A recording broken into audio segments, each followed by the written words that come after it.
What's up, political activists? With the 2020 presidential election happening today, I figured it was about time I got involved. I, like most of you, have been getting tons of political texts for the past few months, and I recently reached my breaking point. I decided it was time to start responding to them by making fun of what they said. All of the text conversations I'm about to show you are actual political texts that I've received and sent. Let's get started. This guy had the audacity to try to share classified information with me through a text message, information that he had to have gotten by spying on political candidates. I decided to call him out for his unethical behavior. They said, "Your vote is critical this November. Cal Cunningham simply can't be trusted." And I responded with, "Do you have the authority to share that information? Cal Cunningham can't be trusted? How do you know that? I know how you did it, you diabolical son of a bitch. Snuck into his house, didn't you? Crept upstairs like the cockroach you are and hid in the attic. You waited, focusing on the sound of your heartbeat pounding in your chest to pass the time. Suddenly, you heard the front door swing open. It was Cal. Who else would it be at this hour? You hear him speaking, but you can't quite make out what he's saying. The voice draws ever closer, now drowning out your heartbeat. You still can't understand the words, but you can hear every syllable cross his untrustworthy lips. You see the door to the attic start to open, and suddenly Cal Cunningham's head pops through the floor and says, 'I simply can't be trusted!' He never responded back, probably because he was arrested for breaking and entering. For this one, I couldn't figure out if this guy was trying to use scare tactics on me or if he was desperately asking for help. Just by reading his text message, I could tell how he is absolutely terrified of elections. I decided to share my plans with him for how I'm going to avoid elections in the future and how he can do the same. He started with, "Hi, this is Malin with Americans for Prosperity Action. The election is right around the corner, and in-person early voting has already started. Will you join me in voting for Tom Tillis for Senate?" And I replied, "Malin, why are you wasting time sending texts to phone numbers that you stole? Are you unwell? You said it yourself, the election is right around the corner. It's so much scarier not knowing which exact corner the election is around. That's why I'm planning on moving to a circular house as soon as I can, and I suggest you do the same. No more corners. No more living in fear that an election will jump out at me as I'm trying to walk around my house. Don't tell anyone I told you this, but Tom Tillis's house, just like every politician's house, is made entirely of corners with elections around each one. Horrifying." After I finished sharing my plans with him, he told me he would be taking me off his list, which I thought was rude, but I understand that he was probably just stressed out by the elections. This next one really got my blood boiling, because as someone who cares about people who are actually suffering from life-threatening diseases, I couldn't believe that someone like this would have the audacity to contact me.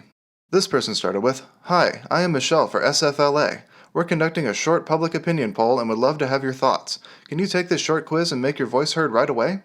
And I responded, "SFLA? Seniors faking lung ailments? You have the audacity to steal my phone number and then ask for my opinion regarding the miscreants that your organization represents? You think lung ailments are funny, Michelle? You and your senior friends like pretending to have crippling lung diseases? I've got news for you, Michelle. Lung ailments, like most SNL skits, are no laughing matter." After I told Michelle what I thought of her organization, I thought that was the last I'd ever hear from those hooligans down at the SFLA. Unfortunately, I was wrong. Just 2 days later, I received another message from the SFLA, this time from Megan. Megan said, "Hey, I am Megan with SFLA. We're conducting a short public opinion poll and would love to have your thoughts. Can you take this short quiz and make your voice heard right away?"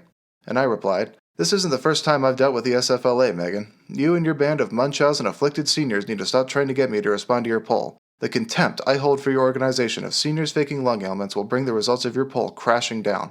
I can't imagine any member of the public responding positively to the way you and the seniors get your sick kicks." I decided to go a little harsher with Megan to maybe get the SFLA to leave me alone once and for all. So far, it's worked, but I guess I'll have to wait and see. I left the name in this one because they didn't have my name right.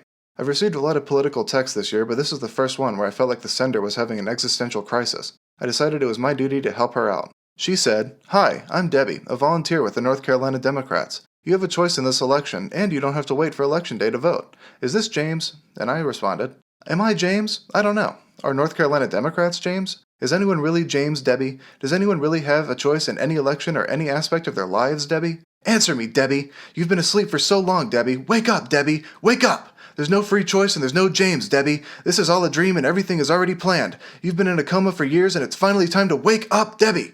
Debbie then thanked me for my help by sending LOL, which I assume stands for lots of love. This person decided it was okay to be extremely vague and to try to keep me from achieving my version of the American dream. They said, "This is Opportunity Matters Fund. DC Democrats are pouring millions into NC to flip the Senate. You can stop them and preserve the American dream by voting for Tom Tillis. Let them know NC isn't for sale." And I responded, "Millions of what? Kernels of corn? Are you concerned that if the boat the NC Senate is in is filled with too many kernels of corn that it will capsize, thus flipping the Senate? I believe the American dream is subjective, and my American dream is that all boats be capsized just once so they know the struggles of their sunken brethren. Does Tom Tillis support my American dream?" You just said that NC isn't for sale. What if my American dream is to buy NC? Will Tom Tillis support that dream? Remember, my vote will be determined by your response. I haven't gotten a response yet, so I guess they don't care about democracy.